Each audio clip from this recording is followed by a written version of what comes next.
Olá, eu sou Ronaldo Augusto e este é o Bate-Papo da Semana, uma produção do Instituto Ensaiando o Futuro em parceria com a MSV Cursos. Hoje trataremos do assunto dor com uma pessoa muito especial, a professora Sandra Amaral. Faremos isso através da obra Vir a Ser, de autoria da própria professora Sandra Amaral, que é pesquisadora da USP em lombalgia, fisioterapeuta clínica, que atua na área há mais de 25 anos. Professora Sandra Amaral, seja muito bem-vinda. Muito obrigada, Ronaldo, pelo convite e pela oportunidade de falar sobre esse livro. É um prazer recebê-la aqui, sobretudo após a leitura desta bela obra. Muito obrigado, é um presente a todos nós. Eu é que agradeço a honra e a oportunidade de falar desse livro, que foi muito especial na minha vida. E um livro que até então não existia na fisioterapia, pelo menos não até 2015, um livro que se propõe a discursar um pouco sobre a realidade da clínica fisioterapêutica, do que nós encontramos quando atendemos o paciente com dor crônica, os recursos que utilizamos, as reflexões que fazemos a respeito do que é reabilitar o paciente.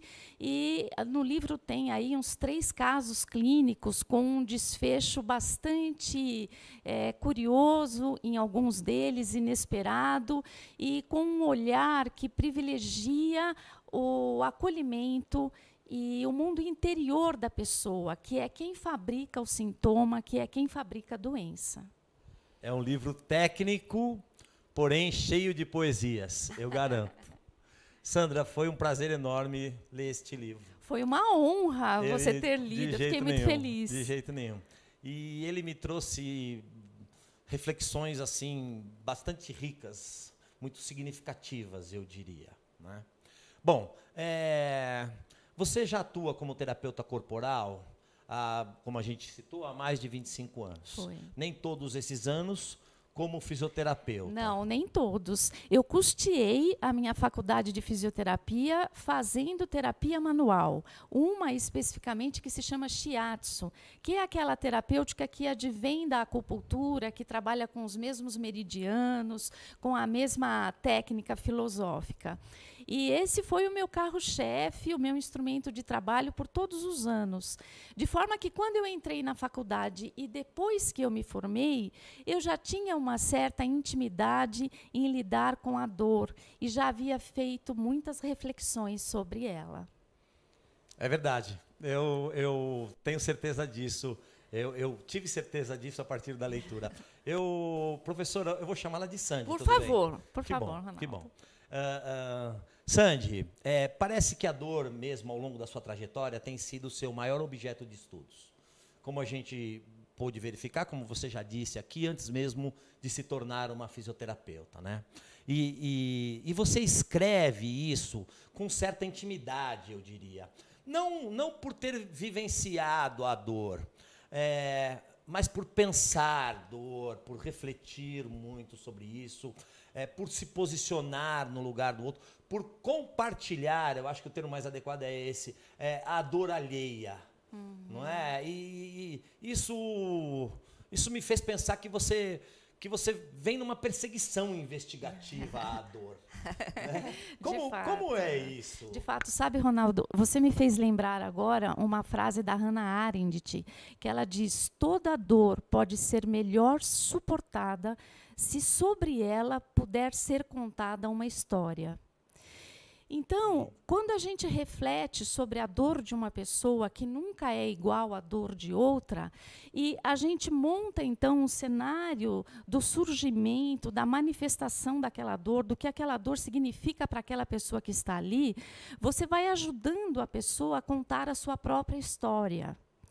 E isso, muitas vezes, por si só, já esvazia o sintoma. Eu nunca vou esquecer de uma vez que, atendendo uma senhorinha com uma lombalgia, veio me procurar por causa de... Lombalgia é a dor lombar, né? Okay. Muito, muito forte. E ela, então, era baixinha. Eu pedi para que ela se sentasse na maca, e ela sentava na maca e ficava balançando as perninhas, assim. E falando sobre os conflitos domésticos, sobre as dificuldades com os familiares, sobre os problemas que ela vinha enfrentando no trabalho, e o tempo ia passando. E eu tentava interrompê-la para poder, então, fazer a minha avaliação e não conseguia. Bom, ela utilizou 1 hora da nossa sessão falando dos conflitos pessoais, emocionais da vida dela. Quando acabou, e eu pensei, bom, não consegui fazer nada para ajudá-la. Quando acabou, ela deu um pulinho assim da maca, jogou a coluna para trás e falou, eu estou ótima. E aí, isso me intrigou profundamente, porque eu disse, eu não sou uma psicóloga, eu sou uma fisioterapeuta. A minha expectativa com um paciente que tem uma lombalgia é fazer uma avaliação clínica física, é fazer uma manualidade, usar um equipamento, propor um exercício terapêutico, e eu não fiz nada disso, eu apenas escutei, e ela dá um pulinho quando levanta da maca, dizendo que está ótima da lombar. A partir deste evento e de muitos outros, eu comecei a refletir da importância da escuta na clínica da fisioterapia. É o que você chama de escuta acolhedora. Na verdade, o termo não é meu, né? É um termo emprestado dos psicólogos, mas que vem muito a calhar na clínica de fisioterapia. Você Ronaldo se apropriou dele com muita sabedoria. Obrigada. Agora, Sandy, no livro você relata a perseguição que você faz à dor, né?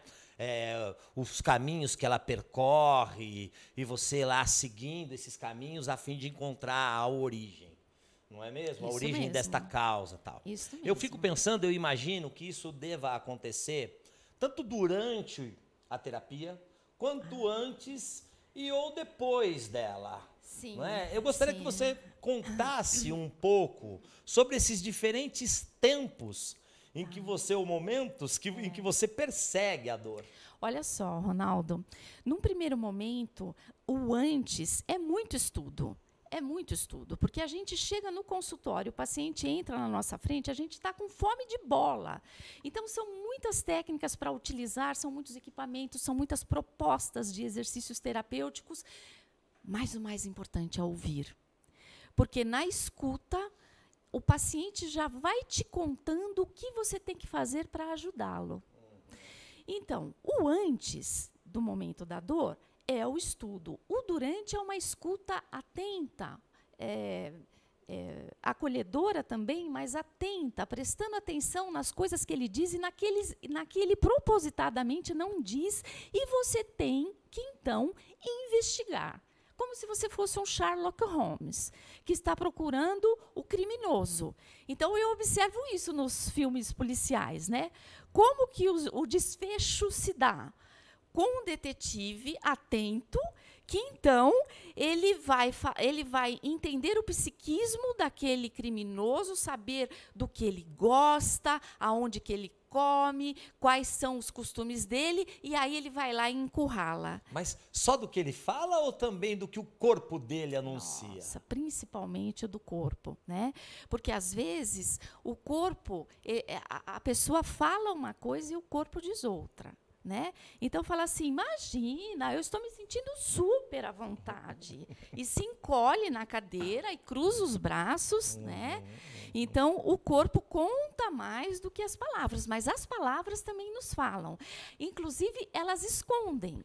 As palavras escondem. E a gente precisa, então, ir atrás disso. Um exemplo. Vamos imaginar... Mais fácil a gente ser manipulado através da fala do que do corpo? Nossa, que pergunta difícil, deixa eu pensar. O corpo não esconde. O corpo não esconde. A fala esconde, o corpo não. A fala é elaborada. Exatamente. Mas, por favor, siga com o seu pensamento. Vamos imaginar, você está falando um pouco da investigação, de perseguir a dor, né? Vamos imaginar, Ronaldo, que você venha me procurar por causa de uma dor no seu deltoide. Está doendo o seu músculo deltoide. E aí... tem um colega seu, da mesma idade, com a mesma compleição física, que se machucou do mesmo jeito que você, com uma dor no deltoide. Então, era de se esperar que o tratamento para duas dores tão semelhantes em características seria o mesmo. mas não é. Talvez para um médico que atue quimicamente seja o mesmo remédio, mas para um fisioterapeuta que vai pôr a mão nessa dor, é totalmente diferente. Por exemplo, pode ser que você responda muito bem com uma abordagem de terapia manual e um exercício de ativação e desativação muscular, a depender de quem está em espasmo ou não. E o seu colega, eu fazendo a mesma coisa que isso, ele não apresente nenhuma resposta. Talvez ele responda passando 1 hora contando como ele está infeliz com determinado aspecto da vida dele. Agora, Sandy, isso ocorre porque somos seres, não quero ser redundante aqui, enfim, nem trazer essa coisa da dicotomia do ser humano, mas porque somos seres integrais e muitas vezes o médico olha a gente ou uma partezinha só nossa, né? O fisioterapeuta tem uma facilidade maior de observar o indivíduo como um ser integral. Porque, aliás, porque somos seres integrais, não exclusivamente biológicos, mas porque somos também seres culturais e sociais. Então, tem uma série de saberes, uma série de questões que interferem nessa resposta, que ainda que ela seja biológica. Não há dúvida. Não há dúvida. Então, assim, eu já até ouvi alguns doutores da área que estudam dor crônica, que estudam o psiquismo humano, dizendo que todo sintoma advém da psique, né? Inclusive os congênitos, alguns dizem. Porque eles acontecem antes eles têm no corpo psíquico, por assim dizer. Eles têm uma existência prévia. A manifestação no corpo é a consequência. A causa é, então, um aspecto cultural, social, psíquico, emocional, que não foi bem elaborado na instância psíquica ou na instância emocional, e que, então, aquele indivíduo, não sabendo o que fazer com isto, ele transforma isto num sintoma e vai bater na porta do fisioterapeuta. É isso que você chama de dor psicossomática? Se chama. Eu empresto o termo para usar. Se apropria do termo. Eu me aproprio do termo, mas porque soma é corpo e psico que vem da psique, né? Então, é uma manifestação que tem uma existência prévia, que não foi elaborada. Então, por exemplo, a gente pode ter tido, eu ou você, um conflito qualquer antes de chegar aqui, que eu não consegui falar o que eu precisava, ou eu falei mais do que devia, porque eu já sabia que não era para falar, e eu falei. Então, aquilo pegou muito mal, e eu começo a sentir uma dor de cabeça. E a dor de cabeça, ela só é uma dor de cabeça. O problema foi a minha imaturidade em lidar com aquela questão. De forma que, se nós pudéssemos prestar atenção no que se passa no âmbito psíquico e emocional da nossa vida, nós teríamos muito mais controle e poder de ação dos nossos sintomas físicos. Muito interessante, interessantíssimo, eu diria. Agora, Sandy, no primeiro capítulo, você escreve sobre o pacto com o corpo. Né? Eu achei isso sensacional. Aliás, eu achei várias partes do livro sensacional. Eu não tenho hábito, eu não tenho muito jeito de ser tiete, mas eu estou uma tiete danada aqui hoje, né? Enfim, mas vamos lá. Nesse primeiro capítulo, quando você fala do pacto com o corpo, entre outras questões, você vai discorrer sobre a necessidade do indivíduo assumir as responsabilidades, tomar a frente, não é isso, da sua própria vida, né? Ter uma relação honesta consigo mesmo ao longo de toda essa vida e, em especial, próximo à sua morte. Neste instante, eu quero ler um trechinho daquilo que você escreveu. Abre aspas. É importante que as pessoas não se sintam vitimizadas pela própria incapacidade de verem sua parte de responsabilidade na doença e sem condições de olharem para a sua capacidade de superação, seja no nível que for. vencendo a doença ou encontrando um significado para ela, de modo que possam viver e morrer em paz. Fecha aspas. Ufa! Ufa! Foi forte, né? Foi muito profundo, não é? Dado, a gente vê muito isso na clínica de fisioterapia, principalmente entre a população geriátrica. E a gente observa, então, que o indivíduo, ele envelhece do jeito que ele vive, mas ele também morre do jeito que ele vive. Então, se nós quisermos envelhecermos e morrermos bem, depende de agora, depende desse momento. Por quê? Eu tenho visto pessoas postergarem, adiarem o início do tratamento fisioterapêutico, por vários motivos. Sabe o que é? É um pouco caro, e não é que é caro, na verdade eu não estou querendo desmerecer o seu trabalho, mas é que eu queria primeiro acabar de pagar a prestação do carro, do iPad, da viagem dos meus filhos para a Disney. E veja, se é o carro que quebra o amortecedor, imediatamente conserta o amortecedor do carro. Se é o seu menisco, que também é um amortecedor. Se é ele que está arrebentado, aguenta com um anti-inflamatório e analgésico cada vez mais potente. Segue claudicando. Segue claudicando. Segue com a bengalinha, mas o meu iPad, o não sei o que, está pago, e a viagem para a Disney também. Então, a gente fala de valores, porque aí, nessa hora, a pessoa faz a escolha dela, ok, mas chega uma hora que ela envelhece. E esse menisco, que enquanto ela tinha 40 anos, ele tinha um impacto de uma dor local, ele se transforma numa dor de pé, numa dor de lombar, numa dor de torácica, numa alteração postural de ombro. Ele começa a ter um impacto imenso. E aí é o plano de saúde que não fez a cirurgia, é a fisioterapia do convênio que não é boa. E aí a pessoa começa a se vitimizar. Só que a hora que você investiga, por que ela demorou tanto tempo? Por que ela, então, preferiu arrumar o carro do que o corpo, que é instrumento de viver?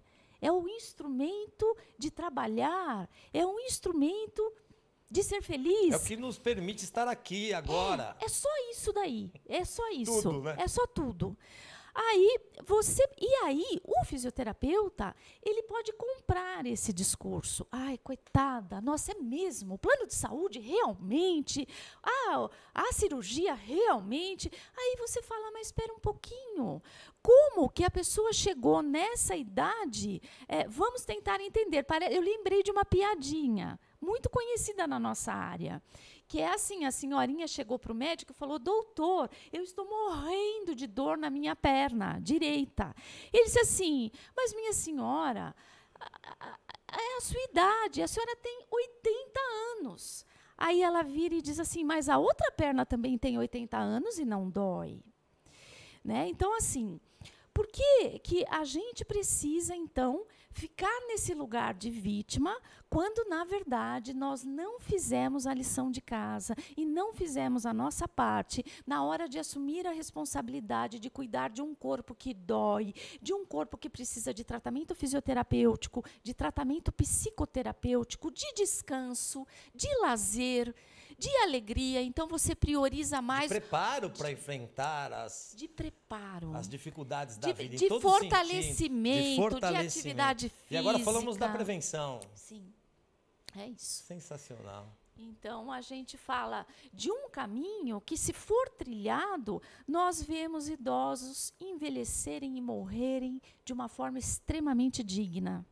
E vemos aqueles outros que envelhecem com muita reclamação, se vitimizando, culpando todo mundo e esquecendo de tudo aquilo que não fez para poder envelhecer bem.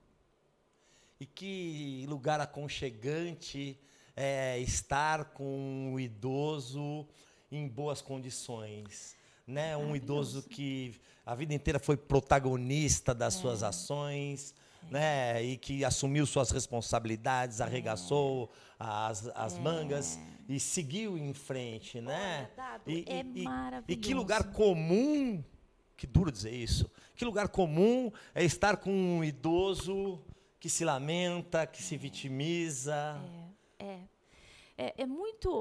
Esse primeiro caso que você coloca do idoso que assume a responsabilidade.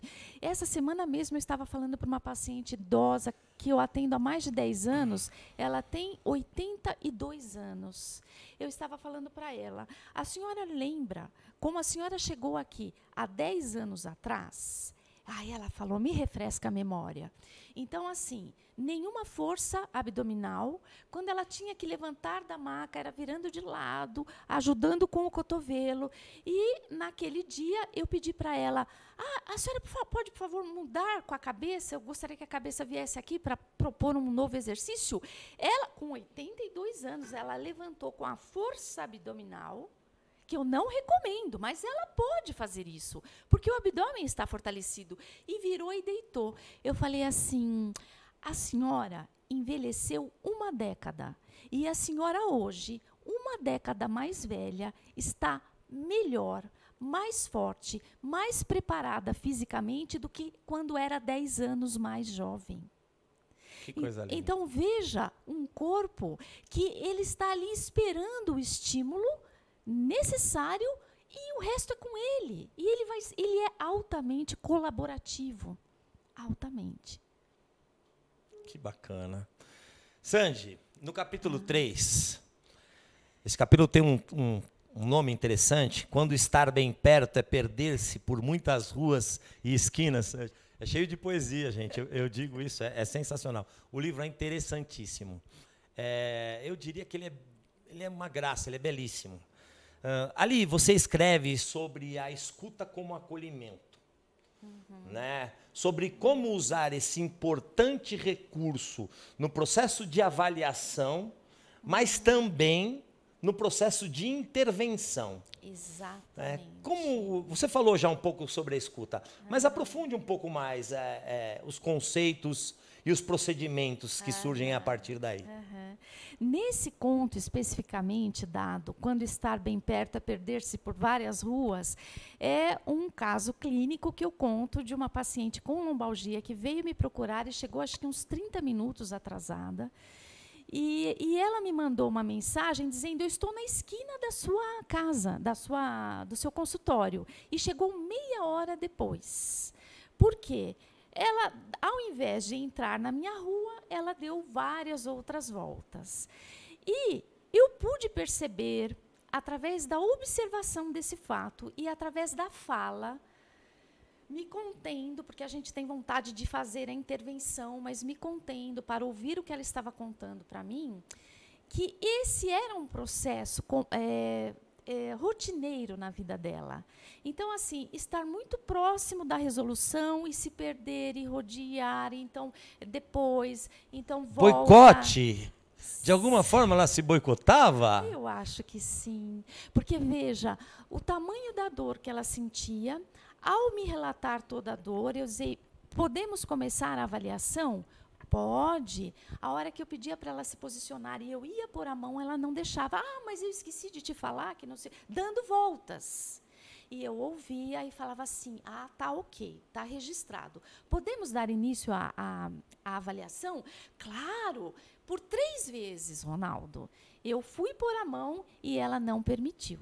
Então, a gente teve que terminar essa primeira sessão sem a avaliação física, mas eu consegui fazer uma devolutiva, um feedback dessa condição que é relatada aí no livro.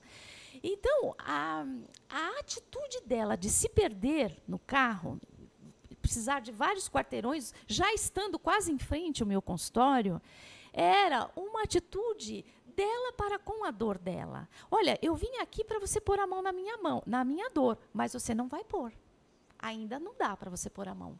Você vai ter que me ouvir muito. E não é ouvir com fatos reveladores, com fatos que acrescentam dados que, eventualmente, ela tenha esquecido. É com uma repetição daquilo que ela já havia dito. Então, é andar pela mesma rua de novo e de novo e outra vez. Então, a escuta, numa hora dessa, ajuda o profissional fisioterapeuta a se posicionar também. Porque ele vai ficar frustrado. O fisioterapeuta pode ficar frustrado, dizendo, puxa vida, eu fiquei mais de 1 hora e não consegui fazer uma intervenção. Você não conseguiu.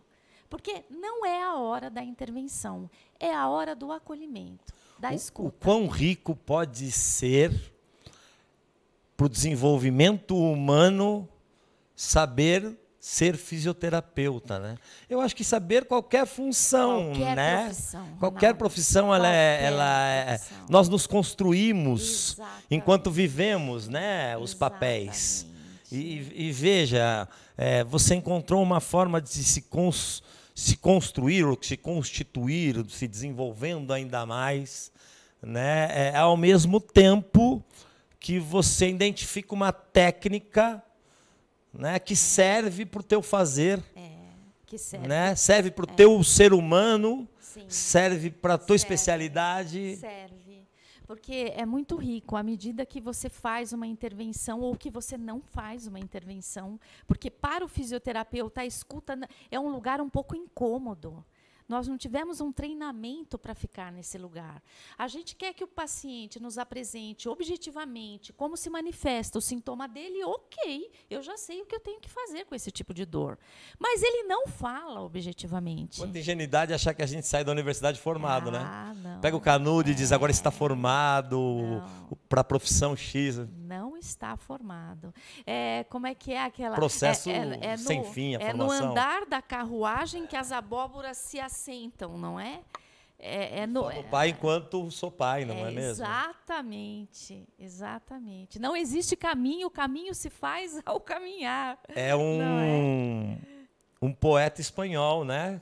Caminhante não há caminho. Se faz caminho ao se caminhar. Ao andar, ao se caminhar. Muito legal, muito legal. Sandy, me fala da dor. Talvez eu não saiba colocar bem as palavras, me perdoe, você tente me ajudar. Me fala da diferença entre os tipos de dor, por assim dizer. A dor que grita, a dor que se recusa a apresentar-se, a dor que se esconde, mas de uma forma mais tímida, querendo ser encontrada. Sim, sim. Fala um pouco mais sobre isso. Olha, para a gente poder ter uma ideia, né, na área da saúde, quando a gente faz pesquisa, existe um questionário que investiga exaustivamente aspectos térmicos, sensoriais, emocionais da dor, e eles catalogam a dor como a dor que espeta, a dor de morte, a dor que faz sofrer, a dor que esquenta, a dor que esfria, a dor que tortura. A dor que ensina. Eles não investigam a dor que ensina. Não investigam. A gente tem que criar um grupo da didática, a dor que ensina, né?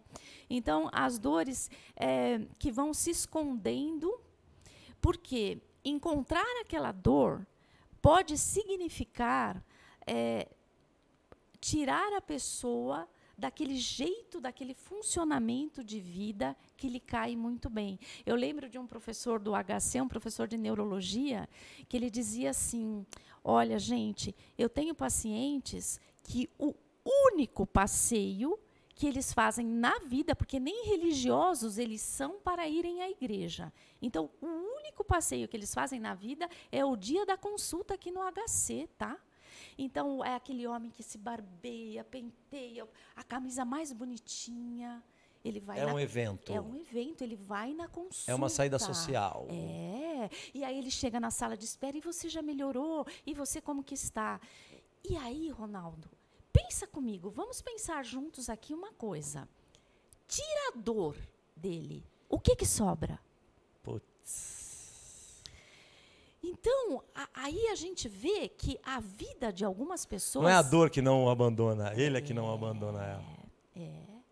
A vida está pautada nos médicos que dão o remédio, nos fisioterapeutas que dão o consolo, que fazem a manualidade, está pautada na atenção que os filhos dão. Porque eu tenho pacientes que falam assim, o meu filho, o número 1 e 2 me liga, mas o 3 só liga se eu estiver doente. Então, a atenção que consegue, a condescendência, a paciência, porque então aquele que não tinha paciência fala, ela está doentinha, vamos respirar 3 vezes, vamos fazer para ela, porque então ela não está bem. E aí talvez quando ela queira falar com o filho número 3, ela tenha uma dor de cabeça. Eu não duvido, né? Ou ela substitua dores, né? Da dor de cabeça vai para o outro, vai para outro lugar, porque aí, então, de alguma forma, aquele filho vai estar presente na vida. Então, a gente fala, Dado, de uma carência emocional e de uma pobreza de conteúdos que enriqueceriam a vida daquela pessoa.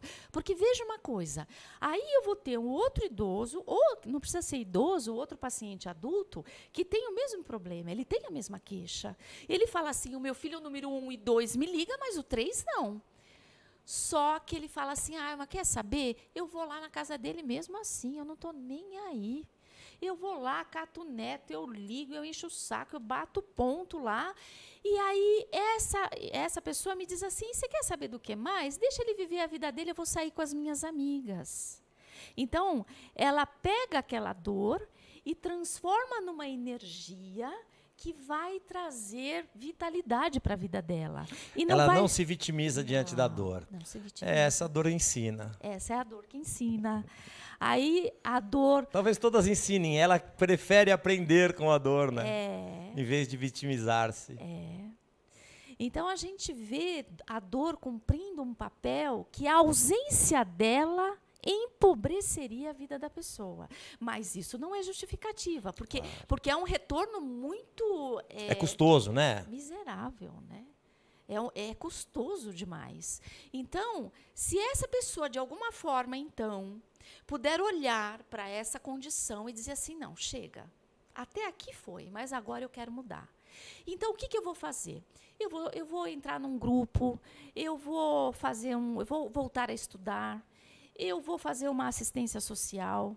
Você vai enchendo a sua vida com formas de energia que alimentam a sua saúde, que não te deixam adoecer tão facilmente. E aí, eu acho que isso que a gente pode chamar de uma ressignificação da dor. Você pega a dor e transforma ela numa possibilidade de convivência, num desafio. Dá um novo significado. Dá um novo significado para ela. E aí a gente não consegue reabilitar o indivíduo sem... Aí eu destrincho a palavra, sem a real habilitação, né? Reabilitar. A real habilitação, que é qual? É você se habilitar para a vida. É a possibilidade de você olhar para o que não consegue, a possibilidade de você enfrentar o que está difícil. Porque aí, por mais custoso que seja, o enfrentamento deixa uma energia com você de, olha, foi uma catástrofe, mas eu fui lá e fiz. Antes eu me escondia, agora eu consigo fazer. Então, esses pequenos passos vão enchendo a pessoa com significados, com uma forma dela olhar para o tempo e para a vida dela, assumindo o poder nas próprias mãos. Autoestima, né? Então, a dor que liberta, a dor que traz a consciência, a dor que pode falar, chega, agora deu, eu não vou mais ficar nesse lugar. E isso é muito legal. Muito legal. Sandy, me conta um pouco da trajetória que culmina nessa obra aqui sensacional. Fale um pouco mais dela também. Editora, onde nós podemos encontrá-lo, por favor. Então, o livro é Vir a Ser a Fisioterapia, ele tem um subtítulo aí, a fisioterapia como um caminho na reconstrução do ser.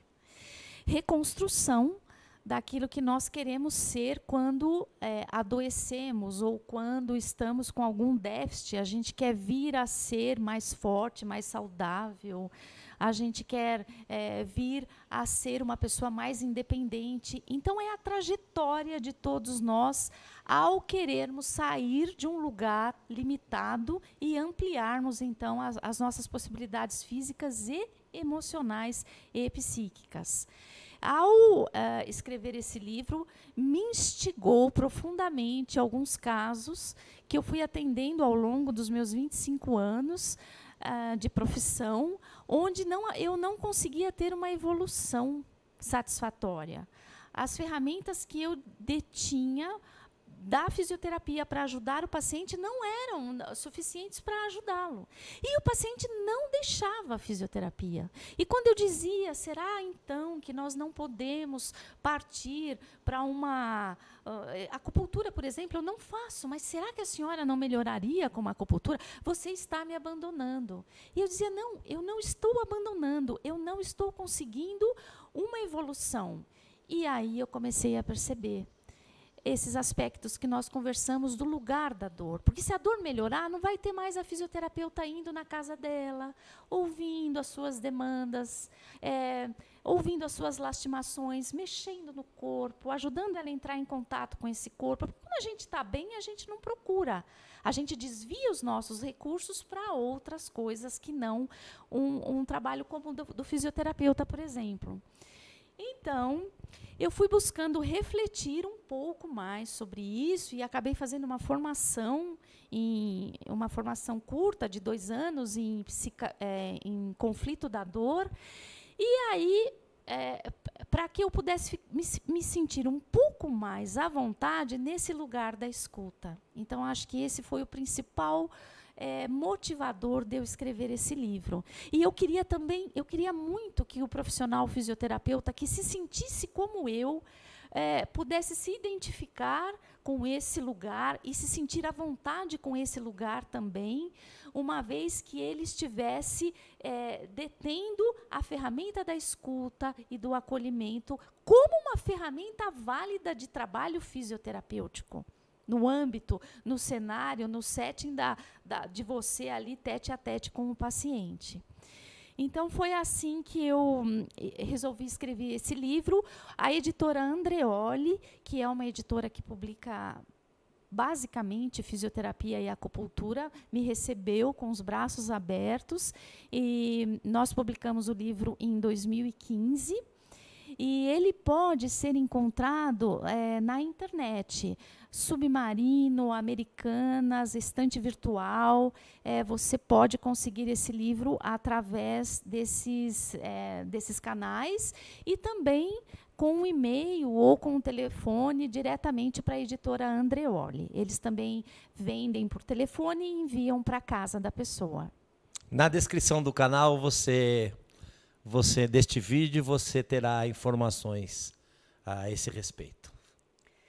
Muito Sandy, obrigada, Ronaldo. Foi excepcional. Sinceramente, eu estou muito feliz eu adorei e emocionado. Que a gente possa repetir, que a gente possa vir aqui falar mais sobre isso, porque para mim foi um privilégio, um alento. E você pode ter certeza que conversas como essa, na área da fisioterapia, acrescenta muito para o profissional e para o paciente que procura um atendimento diferenciado na nossa área. Eu que o diga, que os anjos digam amém. Muito obrigada. Eu e o Instituto Ensaiando o Futuro. É isso, este foi o bate-papo da semana, este bate-papo sensacional com a professora Sandra Amaral. Estejam aqui